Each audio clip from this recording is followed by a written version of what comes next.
샬롬, 소년부 제자훈련 7강에 오신 소년부 친구들, 선생님들, 학부모님들 환영합니다. 지난 시간에 창세기 이야기를 배웠거든요. 아브라함이 어떻게 부름받아서 어떻게 이동을 했고, 그리고 아브라함 지나서 이삭 지나서 야곱의 이야기가 어디서 끝나는지를 배웠습니다. 야곱의 이야기 어디서 끝난지 기억나시나요? 야곱의 이야기는 바로 애굽에서 끝이 납니다. 야곱의 이야기가 창세기에서 애굽에서 끝이 났어요. 그러면 출애굽기 이야기는 어디서 진행이 될까요? 출애굽기 이야기는 바로 애굽에서 시작이 됩니다. 한번 다 같이 지도를 그리면서 한번 또 출애굽기 이야기를 잡아볼게요. 자, 출애굽기 이야기를 지도로 이제 그려볼 텐데요. 일단 출애굽기 이야기를 그리기 전에 먼저 구약성경 지도를 한번 다시 그려보겠습니다. 자, 이제는 어렵지 않죠, 여러분? 고래, 삼지창, 토끼, 뱀, 그리고 닭다리, 이렇게 있으면 구약성경 지도가 완성이 됩니다. 출애굽기 이야기는 이만큼 큰 지도는 필요가 없습니다. 출애굽기 이야기에서 필요한 지역은 딱 이 정도고요. 이 정도에만 지도를 그리면 됩니다. 그래서 자, 딱 이렇게 제가 필요한 지역만 가져왔어요. 자, 여기에다가 이제 출애굽기 이야기를 진행을 해보려고 합니다. 출애굽기는 애굽에서 시작이 됩니다. 바로 이 지역에서 시작이 되고요. 애굽에서 여기 시작이 되고, 여기서 어떤 일이냐면 여러분이 잘 아는 이야기가 있는데, 이스라엘 백성들을 하나님께서 모세를 통해서 구원하는 이야기, 10가지 재앙의 이야기가 바로 진행이 되는데, 이 이야기가 출애굽기 13장 19절까지 진행이 됩니다. 바로 이 애굽 지역에서요. 그리고 이제 하나님께서 모세를 통해서 10가지 재앙을 내리고 이스라엘 백성들이 나오잖아요. 바로 이 지역으로 이동을 합니다. 이스라엘 백성들이 이제 애굽에서 나와서 10가지 재앙을 통해서 이렇게 이동을 합니다. 이 지역의 이름은 에담입니다. 에담. 여기서 어떤 일이 있냐면 하나님께서 구름기둥, 불기둥으로 이스라엘 백성들을 보호하기 시작한 곳이에요. 바로 출애굽기 13장 20절에서 22절에 나옵니다. 이스라엘 백성들이 이제 구름기둥과 불기둥으로 보호를 받기 시작합니다. 뜨거운 땡볕에서는 구름기둥. 이스라엘 백성들의 역사적 기록을 보면 예수님 시대도 그렇고 일사병으로 죽는 사람들이 많습니다. 이렇게 햇볕이 너무 뜨거워서 죽는 사람이 있어요. 근데 하나님께서 이 광야, 구름도, 나무꾼들도 잘 없는 이 광야의 구름기둥으로 이스라엘 백성들을 인도해 주시기 시작한 장소가 바로 이 에담입니다. 그리고 밤에는 추워요. 그 추운 장소를 이제 불기둥으로 따뜻하게 보호해 주셨던 장소가 바로 이 에담입니다. 여기서부터 이제 구름기둥과 불기둥으로 이스라엘 백성들을 인도하시는데, 어디로 인도하시냐면 그 다음으로 바로 이 장소로 인도를 하십니다. 이 장소의 이름은 비하히롯입니다. 여기서 어떤 일이 일어나냐면 이 비하히롯쯤에 이스라엘 백성들이 도착할 때쯤 애굽에 있었던 람셋, 애굽의 왕 바로가 화가 나는 거예요. 내 아들을 죽인 사람들, 이 나라를 풍비박산을 만든 사람들이 지금 잘 가서 비하히롯까지 도착했다고. 그래서 이 바로가 군대를 이끌고 이스라엘 백성들을 쫓아옵니다. 이 비하히롯까지. 이스라엘 백성들이 이 비하히롯에서 아무것도 모르고 있는데, 앞에 있는 바다를 보고 뒤에서 떠나온 길들을 보면서 보고 있는데, 뒤에서 떠나온 길에서 군대의 말발굽 소리가 나는 겁니다. 애굽 군대가 막 오는 거예요. 이제 이스라엘 백성들이 비상이 걸렸습니다. 우리는 어떡하지? 앞에는 바다고 뒤에는 군대고. 이 상황에서 하나님께서 홍해를 가르시죠. 그게 바로 여기입니다. 이렇게 홍해를 가르세요. 이렇게 홍해를 갈라서 이스라엘 백성들이 건너옵니다. 이 내용이 출애굽기 14장과 15장에 남아 있습니다. 그리고 이 홍해를 건넌 다음에 이스라엘 백성들이 어디로 가냐면 이렇게 마라라는 지역으로 가거든요. 여기가 마라라는 지역인데, 이 마라에서 어떤 일이 있냐면 이스라엘 백성들이 계속 사막 같은 길을 걸으니까 목이 말랐나 봐요. 그래서 물을 마셨는데 이 물이 쓴 거예요. 써서 이 쓴 물을 마시면서 이스라엘 백성들이 화가 나서 모세를 원망합니다. 왜 여기까지 일고 와서 우리 물도 제대로 못 마시게 하냐고. 그리고 하나님 앞에 모세가 또 이제 하나님께 부르짖습니다. 사람들이 이렇게 말하고 저를 이렇게 대합니다. 그러니까 하나님께서 모세에게 나무를 하나 가리킵니다. 저 나무. 그래서 모세가 그 나무를 물에 담궜더니 그 물이 달아지는 이야기. 그리고 이제 이 마라를 지나서 엘림이라는 지역으로 이동을 합니다. 엘림이라는 지역에서 특별한 일은 없어요. 그냥 오아시스가 있고 이런 곳이었던 것 같아요. 여기서 좀 쉬고요. 그리고 어디로 가냐면 바로 신광야라는 곳으로 갑니다. 이렇게 신광야라는 곳으로 갑니다. 이 신광야에서는 어떤 일이 있냐면 이스라엘 백성들이 이제 애굽에서 나온 지 좀 됐고, 배도 고프고 힘들었던 것 같아요. 이제 가져왔던 식량도 많이 떨어지고, 그래서 배고프다고 하나님께 또 울부짖습니다. 왜 여기까지 끌고 와서 우리는 애굽에서 고기도 먹고 살았는데 고기도 못 먹게 하고 이렇게 굶주리게 하냐고. 그래서 하나님께서 이스라엘 백성들에게 만나와 메추라기를 처음으로 내리기 시작한 장소가 바로 이 신광야입니다. 이 신광야에서 하나님이 이 약속의 땅, 여기에 보이는 이제 가나안 지역이잖아요. 이 가나안까지 도착할 때까지 하나님께서 만나와 메추라기를 이스라엘 백성들에게 주세요. 그리고 이 가나안은 언제 들어가냐면 여호수아 때에 들어갑니다. 여호수아 때 어느 지점까지 하나님께서 만나와 메추라기를 이스라엘 백성들에게 주시는데 그 시작점이 바로 이 신광야인 겁니다. 자, 이 신광야를 지나서 르비딤이라는 지역으로 갑니다. 이 르비딤에서는 어떤 일이 있냐면 이스라엘 백성들이 또 목이 말랐던 것 같아요. 목이 말라서 또 이제 모세에게 따지고 이러거든요.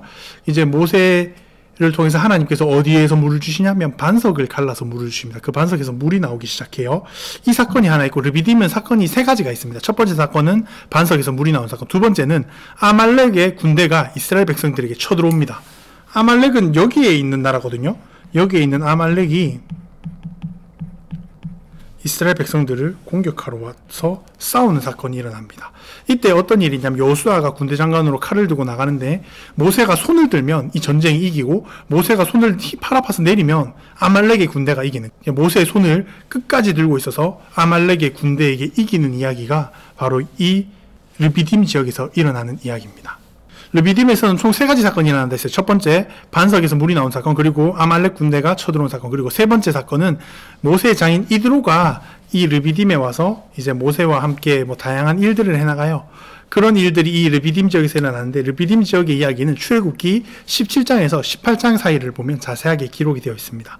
그리고 이 르비딤 사건 이후에 어디로 가냐면 바로 이곳 시내산으로 갑니다. 시내산으로 이동을 해서 시내산에 도착을 하는데, 여기의 이야기가 바로 출애굽기 19장에 나오거든요.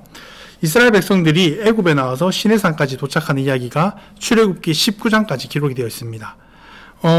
이스라엘 백성들이 출애굽해서 나올 때가 출애굽기 13장, 그리고 이스라엘 백성들이 시내산에 도착할 때가 출애굽기 19장의 이야기인데, 이 13장에서 19장의 이야기는 시간으로 따지면 총 2개월의 시간이 걸려요. 그래서 애굽에서 나와서 시내산까지 도착하는 시간이 2개월이 걸리는데, 출애굽기에서 지도상으로 이동하는 사건은 여기서 끝이 납니다. 그리고 출애굽기 20장부터 출애굽기 끝까지, 그리고 출애굽기 다음 책인 레위기, 그리고 그 다음 책인 민수기 10장까지 이 시내산에서 일어나는 이야기가 기록되어 있어요. 출애굽기 20장에서 출애굽 끝까지 이야기에는 조금 이따가 설명을 드리고, 일단 여기서 레위기가 써집니다. 레위기는 무슨 내용이냐면 이스라엘 백성들이 지켜야 할 법에 대한 이야기가 적혀 있어요. 하나님의 백성, 이스라엘 백성들이 지켜야 할 법, 그것은 이런 것이다라는 책이 적혀 있는데, 그 책이 바로 이 시내산에서 주어집니다.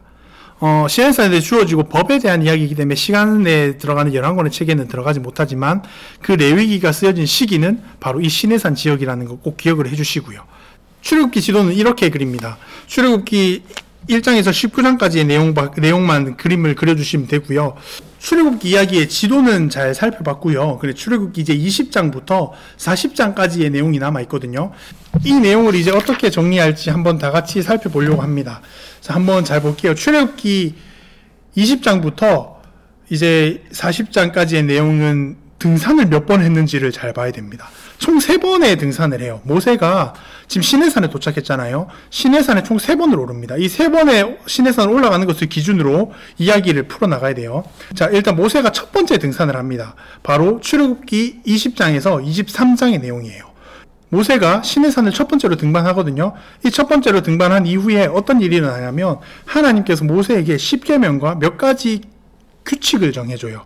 10계명과 종에 대한 규칙, 그리고 살인에 대한 규칙, 손해배상에 대한 규칙, 인간과 계약을 어떻게 하는지의 규칙, 그리고 뭐 명절에 대한 규칙, 이런 거를 주시는 게 바로 첫 번째 등반의 이 내용입니다.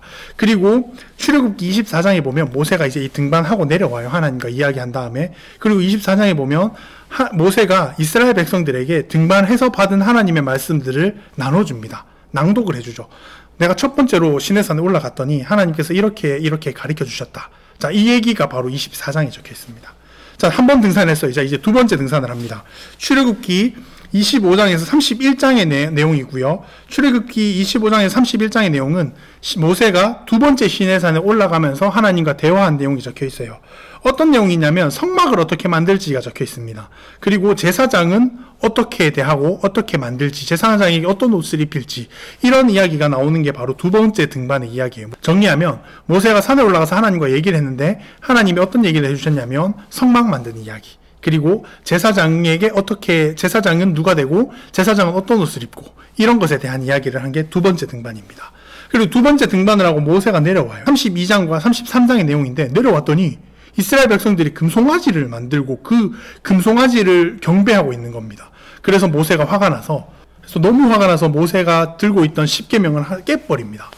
그 이야기가 바로 출애굽기 32장에 33장에 적혀 있어요. 자, 이제 두 번째 등반이 끝이 났습니다. 마지막 등반, 세 번째 등반이 남았는데, 세 번째 등반은 34장에 나옵니다.